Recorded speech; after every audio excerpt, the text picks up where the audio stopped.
Bom, vamos lá. Passando agora para a sequência da matéria, né, a gente começa a ver então o carregamento em colunas. Tá? Entendo por colunas elementos que são carregados axialmente, a compressão. Tá? Então uma coluna ela está sempre carregada de forma compressiva, tá, okay, ao longo do eixo longitudinal. Tá certo? Antes de entrar nesse mérito, convém a gente dar uma olhada aqui na, na definição de raio de geração. Tá? Na verdade, a gente não vai entrar bem na definição de raio de geração, mas o que nos interessa é conseguir calcular essa propriedade. Tá? E ela é uma propriedade que depende do momento de inércia e da área. E ela varia para cada eixo que você está trabalhando. Tá? Então, em relação ao eixo x, o raio de geração vai ser a raiz quadrada do momento de inércia no eixo x pela área da seção. A mesma coisa acontece com os eixos Y e Z. Tá? Esse raio de geração aqui ele vai ser importante mais na frente quando for definido o nosso índice de esbeltez. Tá? Ele afeta esse chamado índice de esbeltez. Tá? Olhem para essas duas imagens então aqui e observem o seguinte. A figura da esquerda, a gente tem uma viga lá, um perfil W, e ele está sendo carregado na flexão. Tá? Observe que numa região ali embaixo, onde eu teria forças de compressão, né, surgiram deformações, tá, na mesa inferior. Né? Isso é um efeito de flambagem localizado. Tá? A gente não vai entrar nesse aspecto para a flexão. O que nos interessa é a figura da direita, tá, onde eu tenho uma coluna. Inicialmente, essa coluna aqui ela era reta. Tá? Era uma coluna que estava submetida a um carregamento puramente compressivo. Tá? Então, até certos valores de carga, ela se comporta dentro do regime elástico. Né? Então, se você pegar e fizer força pela área, desde que você não exceda as deformações máximas, a tua coluna está bem dimensionada. O problema é que se você continua carregando e chega num ponto onde a gente vai ver que é a chamada carga crítica, né, você tem uma deformação transversal. Tá? Então você começa a ter uma flecha em relação ao teu eixo vertical. Só que se você lembrar da viga, né, na horizontal, você vê que você tem uma flecha que vai para baixo. Então está acontecendo a mesma coisa. A única diferença é que isso aqui está acontecendo não por conta de um carregamento transversal. Eu não tenho carregamento agindo da direita para a esquerda ou da esquerda para a direita. O que eu tenho é apenas um carregamento de cima para baixo. Tá? Então essa viga vai bem, essa coluna ela vai bem até um certo carregamento, que é o chamado carregamento crítico, a nossa carga crítica. Tá? Se você continuar excedendo isso, ela vai ter uma súbita deformação para o lado e aí então esse conjunto aí se desestabiliza, você perde a estabilidade desse elemento, tá certo? Por conta desse elemento. Bom, então só colocando aqui, né, a flambagem está associada à deformação transversal em colunas ou elementos carregados axialmente. Exatamente o que a gente viu naquela figura. Então imagina que você tem essa coluna AB e ela tem esse comprimento L. Lá embaixo ela está fixa no ponto B, então tem um pino no ponto B. E no ponto A, ele também está fixo no ponto A, só que ele está fixo a um elemento que pode se deslocar verticalmente para cima ou para baixo. E aí, à medida que vai sendo aplicada a carga, ela vai deformando como um carregamento puramente axial, onde você teria deformações axiais. Chega num dado valor de carga, ela vai então flexionar. Você passa a ter então uma deformação lateral. E essa deformação é conhecida como flambagem. Tá certo? O que a gente vai fazer aqui é, a partir de informações de geometria e também do carregamento do material, determinar essa carga crítica, tá, para que ocorra essa flambagem. Antes disso, é conveniente ver um modelo idealizado desse conjunto. Tá? No BIR, Ele tem uma seção só sobre essa modelagem, mostrando esses modelos aqui. E eu aconselho que vocês deem uma olhada, tá? Porque é bom principalmente para treinar. Mas a gente só vai olhar por cima esses modelos idealizados. O que nos interessa aqui no momento é a chamada equação de Euler, tá? Para a flambagem. Então imagina que você tem aquele mesmo elemento ali que sofreu essa flambagem, que ele teve essa deformação lateral. Imagina que ele não vai se deformar em todo o comprimento AB, mas ele sim apenas em uma parte. Então a gente vai tratar aqui esse segmento AC como sendo um elemento rígido e o elemento CB como sendo um elemento também rígido. E aí eles estão unidos por uma mola de torção ali no ponto C. Então, o que a gente avalia aqui nesse caso? Né? Imagina que você pega esse ponto C e puxa ele um pouco para o lado. Tá? Desloca ele pouca coisa para o lado. Tá? Para essa condição de carga, você tem aquela carga P. Se eu soltar essa força, se eu remover essa força que eu apliquei no ponto C para deslocar ele para o lado e soltar, a hora que se ela voltar para a posição inicial, o meu problema ele é dito estável. Então, uma vez que a força que foi aplicada ela cessou e retorna à condição inicial, você tem uma condição de estabilidade. Tá? Agora, se você pegar aquele ponto C, aplicar uma força e puxar muito para o lado, vai chegar um ponto que essa mola não vai ser capaz de manter esse conjunto de volta para a posição, de puxar ele de volta para a posição original. E aí esse negócio vai acabar fechando, como se fosse uma tesoura ali, fechando o ponto, levando o ponto A lá para o ponto B. Mas nesse caso você tem uma condição dita instável. Tá? Você não tem mais estabilidade. Tá, okay? Então a hora que você cessar essa força que está puxando para o lado, ele vai continuar se deslocando, vai indo cada vez mais para a direita e aí você não tem mais a estabilidade. Tá, okay? Então, imagina que vamos colocar isso aqui em termos infinitesimais, né, que esse ponto C ele foi deslocado levemente para a direita, de modo que a barra AC faz com a vertical um ângulo Δθ e o segmento BC faz também o mesmo ângulo Δθ, porque eu estou no meio, eu estou em L sobre 2 aqui. Tá? Se eu tenho esses dois Δθ, esse afastamento aqui dessa linha vai ser 2 Δθ. Tá? Bom, eu só vou ter uma condição de equilíbrio, tá? Se o momento devido a essa força P em relação ao ponto C for exatamente igual ao momento que eu tenho nessa mola. Tá? Então, quer dizer, se eu pegar essa carga crítica vezes esse afastamento, né, que vai ser L sobre 2 seno de Δθ, né, tem que ser igual a minha constante de mola K vezes o ângulo que eu torci a mola, que foi o 2 Δθ.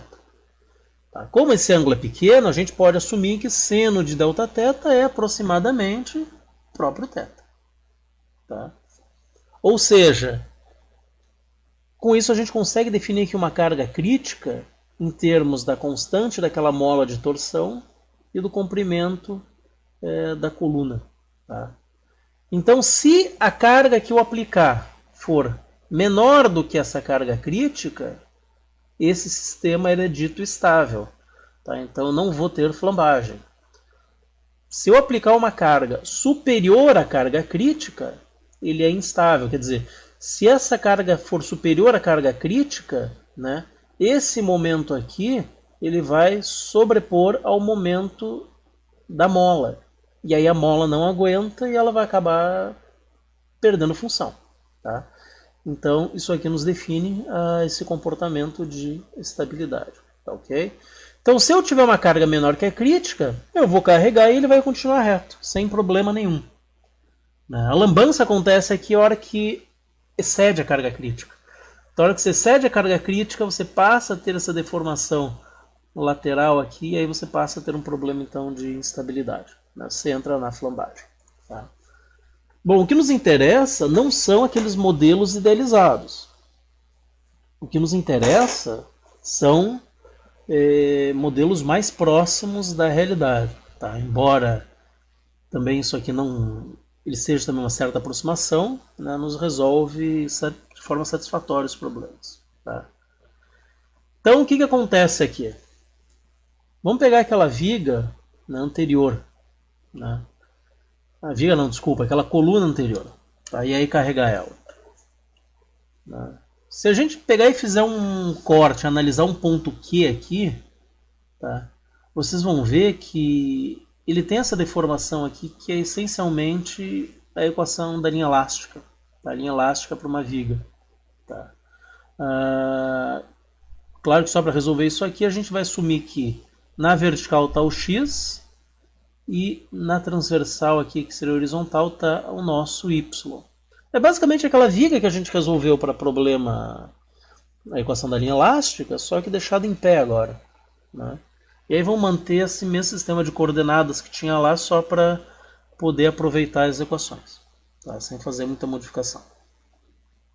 Então, se eu tenho aqui uma carga P e eu tenho esse deslocamento Y, né, a gente vai ter ali, vamos fazer uma anotação aqui só para fazer uns rabiscos para definir essa equação no momento fletor. Né?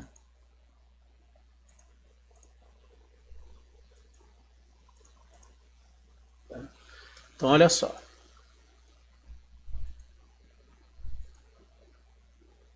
Bom, então se a gente tem aquela viga, aquela coluna, né, com aquela carga aplicada na ponta, o momento ali na seção, né, a gente tem aqui uma distância y, né, e essa carga P. Então, se a gente fizer aqui o somatório de momentos, a gente vai ter menos m menos p vezes y é igual a zero, significa que o m é igual a p vezes y. Tá? Então, esse y é o quanto esse ponto aqui que se afastou, né, do nosso alinhamento aqui vertical, né, do eixo longitudinal dessa coluna. Tá? Então, menos py. Por isso que aparece ali na nossa equação, né, aquele menos py. Tá? Então, jogando isso aqui na equação da linha elástica, a gente vai ficar com d2y dx2 igual a menos p sobre i vezes y. Separando esse termo aqui, puxando aquele termo da direita para a esquerda, a gente passa a ter então ali uma equação linear homogênea, né, de segunda ordem. Tá, ok? E da física, né, também a gente sabe, ou de assuntos de dinâmica, que a equação com aquela cara d2y dx2 mais um valor, uma constante ao quadrado vezes y, é a equação do movimento harmônico simples. Então aquele termo p sobre i, a gente vai chamar de p ao quadrado. E aí então a gente tem a equação do movimento harmônico simples. E essa equação do movimento harmônico simples, a gente tem a resposta dela. A gente conhece qual é a resposta, né, dessa diferencial de segunda ordem. Né? E ela é uma diferencial que vai ficar com a seguinte característica. Né? A nossa deflexão, essa distância y para qualquer ponto, vai ser uma constante A, seno daquele P que a gente definiu, vezes x, mais um B cosseno de Px. Ok? A gente precisa agora determinar, lembrando que a gente precisa achar uma relação entre a carga crítica e a deformação. Antes de mais nada, o que a gente tem que fazer é determinar as constantes A e B. E essas constantes são determinadas a partir das condições de contorno para o problema. E aí nesse problema aqui, o que a gente tem é o seguinte. Lá em x igual a zero, porque minha origem está aqui em cima, né? Então em x igual a zero, o y é igual a zero. Jogando aqui nessa equação, a gente tem y igual a zero, a mais seno de p vezes zero, porque x aqui está igual a zero, b cosseno de p igual a zero. Né? Quer dizer, A gente vai ficar aqui com... Isso aqui vai para zero, esse termo A seno de P0, porque seno de zero é zero. E fica B cosseno de zero, quer dizer, B vezes 1. Então, 0 é igual a B vezes 1. Para que isso seja verdadeiro, B tem que ser igual a zero. E aí a gente faz a mesma coisa ali para x igual a L. Quer dizer, se aqui está a minha origem, e aqui é o L, então x igual a zero, x igual a L. Quando x igual a zero é a L, o y é igual a zero. Então, jogando aqui, a gente tem que esse termo aqui, B cosseno, vai dar zero. Só nos sobra que A seno de P vezes L tem que ser igual a zero. Tá?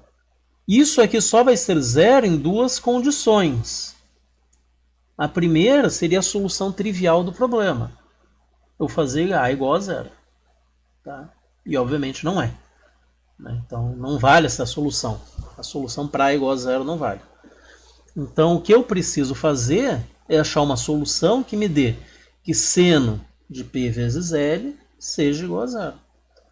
Tá? Então quando que esse P vezes L vai ser zero? É isso que a gente tem que avaliar. Tá? Porque a gente tem aqui então o seguinte, né? Seno de PL tem que ser igual a zero. Para que isso aqui seja zero, né, ele tem que estar sempre olhando lá para o círculo trigonométrico. Seno de PL só vai ser zero quando você tiver seno de zero, seno de π, seno de 2π, seno de 3π, seno de 4π e por aí vai. Então, quer dizer, esse termo P vezes L ele tem que ser múltiplo de π. Então 0, 1, 2, 3, 4, 5, 6, 7, 8, 9, 10, por aí vai. Então para valores inteiros, né, multiplicados por π. Então por isso que a gente tem que pegar e chegar e fazer o seguinte: P vezes L é igual a nπ.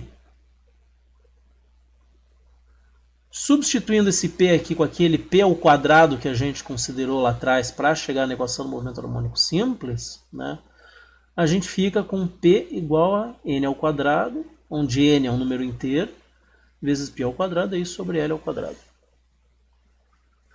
Claro que não nos interessa múltiplos valores de n, porque conforme eu aumento n, a carga crítica fica cada vez maior.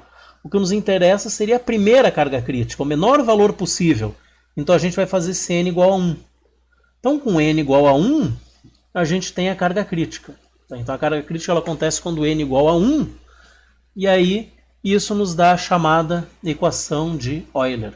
Tá? π ao quadrado é isso sobre L ao quadrado. Tá certo? Essa é a chamada, então, equação da carga crítica. Tá? E para essa carga crítica, a gente tem associado a ela também uma tensão crítica. E essa tensão crítica, ela depende do chamado índice de esbeltez. Tá? Quer dizer, quanto maior for esse índice de esbeltez, quer dizer, quanto mais esbelta for a carga, for a seção, menor é a carga crítica, menos carga ela vai suportar, menor é essa tensão crítica. Entendeu? Então, aí vai aparecer aquele raio de geração que a gente viu ali no início. Então, L sobre R ao quadrado é o nosso chamado, então, índice de esbeltez. Tá? Quanto mais esbelta for a coluna, ou seja, quanto maior for a relação entre o comprimento e essa seção transversal, mais esbelta ela é.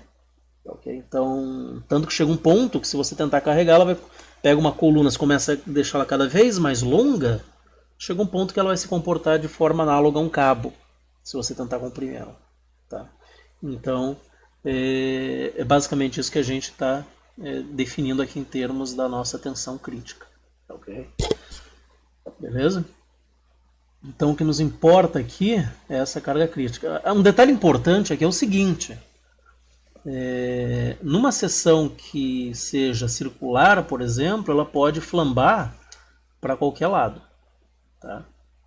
Agora, se eu não tenho uma seção circular, por exemplo, ou quadrada, o que vai acontecer com essa carga? Né? Quer dizer, ela vai flambar para qual lado? Ela vai flambar no eixo X, Y, Z, em que eixo que ela vai flambar, né? Tá certo? Então ela sempre vai acontecer a flambagem onde você tiver o menor momento de inércia, tá? Então você pega lá uma régua e comprime a régua, né? Ela vai flambar em torno do eixo que passa pela altura, pela parte mais fina dela, né? Então observem que ela nunca vai flambar transversal à altura, é sempre em relação ao eixo que está na direção da altura, da largura. Você deixar em pé a régua, né, o lado maior para cima e a espessura na lateral, ela vai flambar sempre naquela direção, tá ok? Então tem que ficar atento a isso. Então se você tem uma seção que não seja quadrada ou circular, ela vai tender a flambar sempre ali para o teu lado de menor momento de inércia. Voltando a atenção agora de novo para a tensão crítica, tá? É interessante a gente notar o seguinte. Essa tensão crítica ela vai ser proporcional ao módulo de elasticidade do material e inversamente proporcional ao quadrado do índice de esbeltez da coluna. Quer dizer, quanto maior o módulo de elasticidade, maior é a nossa tensão crítica. E quanto mais esbelta for essa coluna, quer dizer, quanto maior for essa razão entre L sobre R, menor é o valor da carga crítica. Tá? Vejam que ela sobe até um valor ali e estabiliza num valor constante. Ela começa, na verdade, com um valor constante e até um índice de esbeltez de 89, daí para frente ela cai. Então, acho que vale ressaltar o seguinte, essa curva aqui é uma curva para um aço estrutural, tá? Com uma tensão de escoamento de 250 MPa, tá? E módulo de elasticidade de 200 gigapascal. Tá? Então, cada material ele vai acabar tendo uma curva específica. Tá? E por que aquele 89 ali está marcado? Né? Vamos só tentar esclarecer isso aqui. Primeiro, de onde que veio aquela equação? Então a nossa tensão de escoamento, a nossa tensão, né, ela é dada pela força pela área. A gente está olhando aqui no carregamento que está sendo puramente compressivo. Então a gente vai ter ali que a nossa tensão crítica vai ser a carga crítica pela área. Ou seja, a tensão crítica vai ser π ao quadrado E vezes I dividido por L ao quadrado vezes área. Tá? Só que a gente sabe que o raio de giração, como a gente viu no início, é a raiz quadrada do momento de inércia pela área da seção. Ou seja, R ao quadrado é I sobre A, que nada mais é do que esse termo aqui, né? Então, a gente fica com tensão crítica é igual a E vezes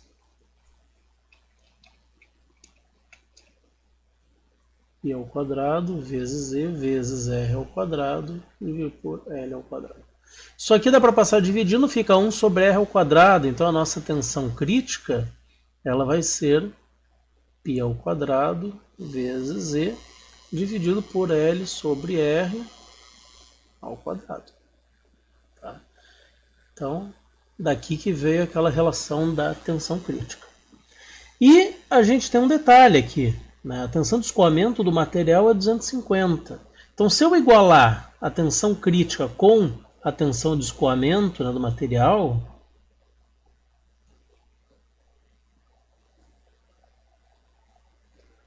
a gente vai ter ali que 250 vai ser π ao quadrado vezes 10 a terceira dividido por L sobre R ao quadrado. Tá? Isso aqui dá um L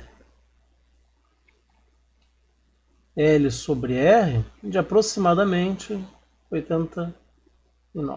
Tá? Fazendo uma análise dimensional aqui, a gente conclui que isso aqui é adimensional, né? Tá? Esse L sobre R vai ser adimensional. Então aqui está em MPa, aqui está em MPa. Então por isso que aparece esse 89 nesse nosso gráfico. Tá ok? E isso aqui ele demonstra o seguinte. Vejam que a curva aqui da tensão crítica, ela cresce de forma assintótica aqui, vai tender a infinito. Porque quando isso aqui tende a zero, quer dizer, valores muito pequenos, né? Isso aqui tendendo a zero, no limite, né? Essa tensão ela vai tender ao infinito. Isso não faz sentido para nós. Né? Então, o que acontece aqui? Se você pegar esse ponto aqui, que é exatamente esse caso, né? Onde a tensão de escoamento ele é igual à tensão crítica, né? A gente conclui o seguinte. Se você tiver índice de esbeltez menor do que 89, vamos supor que você pegue lá 70, ele vai cair para cá. Tá? Daria um valor aqui em cima, onde você teria a tensão, né, crítica maior que a tensão de escoamento. Né? Então, quer dizer, nessa região aqui, eu não atinjo a tensão crítica e o elemento ele vai falhar por escoamento. Quer dizer, eu vou exceder o limite, a tensão de escoamento, né? Quer dizer, eu saio do regime elástico e caio no regime plástico. Então, para cá, nessa região, a flambagem não é um problema. O problema, quem está dominando a falha, quem é o modo predominante, é a falha por escoamento. Tá? O que já não acontece para frente. De 89 para frente, quer dizer, qualquer valor acima de 89, né, eu vou então cair em uma falha por flambagem. Tá? Ou seja, se eu pegar esse ponto aqui, né, ele vai falhar por flambagem, ele não chegou na tensão de escoamento. Então a minha falha é por flambagem. Okay? Então é um gráfico relativamente simples, né, que não é tão, às vezes, trivial de ser compreendido, mas ele dá uma informação válida, que é uma informação bem útil, né, que é justamente essa relação entre o índice de esbeltez. Tá? Então, quer dizer, quanto mais esbelta for, se esse índice de esbeltez passar de 89, né, isso aqui para um aço estrutural. Tá? Se eu passar de 89, eu passo a ter, então, falha por flambagem e não por escoamento. Ok? Então aqui só para lembrar que a gente está pegando aço estrutural. Então a gente tem uma tensão de escoamento de 250 e um módulo de elasticidade de 200 gigapascal. Ok? Bom, posto isso, só vale lembrar, eu imagino, que isso que está sendo visto é para coluna submetida a um carregamento axial, quer dizer, a minha carga está centrada, ela está em cima do meu centroide da seção, ele está bem no eixo neutro, né? E com as duas extremidades fixas, né? Você tem apoio fixo, tá? Você não tem um apoio, você não tem um engaste, você não tem um apoio móvel. Então, as duas extremidades elas são pinadas. Tá? Então, eu não tenho, por exemplo, uma condição, uma coluna bem engastada, por exemplo, aqui.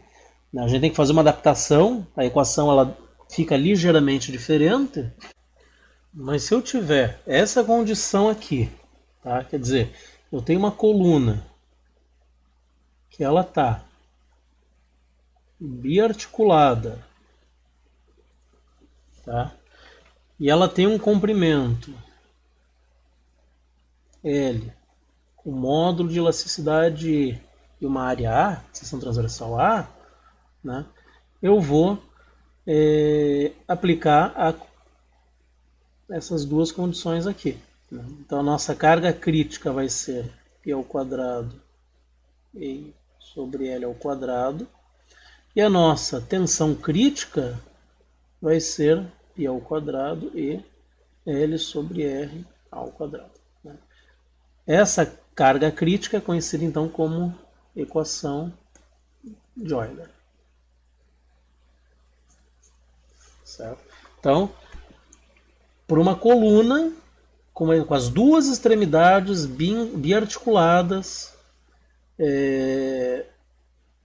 homogênea, né, com uma seção ali prismática, a gente vai ter a equação para carga crítica como sendo π ao quadrado I sobre L ao quadrado, e a tensão crítica π ao quadrado E L sobre R ao quadrado, né, onde esse termo, então, L sobre R, é o nosso índice de esbeltez da coluna. Tá? Bom, então com isso a gente fecha essa parte da equação de Euler. Tá? E agora a gente passa então para a resolução de alguns exemplos a respeito do assunto. Beleza? Lembrando novamente, qualquer dúvida me procurem. Tá? A gente tem o grupo lá. Quem não está, eu peço que entre em contato com o pessoal. Imagino que todos estão. Então tem o grupo de resistência 2 no WhatsApp. Tem o meu e-mail, tem meu telefone. Tá? Eu vou, assim que lançar essa aula no YouTube também, eu já vou colocar aquela folha lá do plano de aula, que vai ter o link. Continuar sendo os mesmos contatos que estava na anterior. Ok? Então fiquem à vontade à medida que as dúvidas aparecerem. Tá? Já procurem então fazer exercício disso aí. Só que eu não me lembro que seção no livro que é esse negócio. Tá? Deixa eu ver aqui, isso aqui eu acho que é a seção 10.3. Tá? Então deem uma olhada nas seções 10.1, né? Então isso aqui tudo está na seção 10.3, então vejam a seção 10.1, 10.2 e 10.3 do BIR. Isso aqui é na quinta edição, essas seções. Mas na sétima edição não sei se teve alguma alteração nessas seções ou não, mas de qualquer maneira são as três primeiras seções no capítulo de colunas. Ok? Também a mesma coisa, isso aí está no início de qualquer livro, como Beer, ou como Hibbeler, como Gear. Tá? Então busca lá a seção de colunas, né, flambagem, são as primeiras seções. Tá certo? Então, no mais, eu acho que é isso. Ok? Então, boa noite, até a próxima, e na medida que tiverem problemas, então, alguma dificuldade, fiquem à vontade para entrar em contato. Ok? Até mais, tchau, tchau.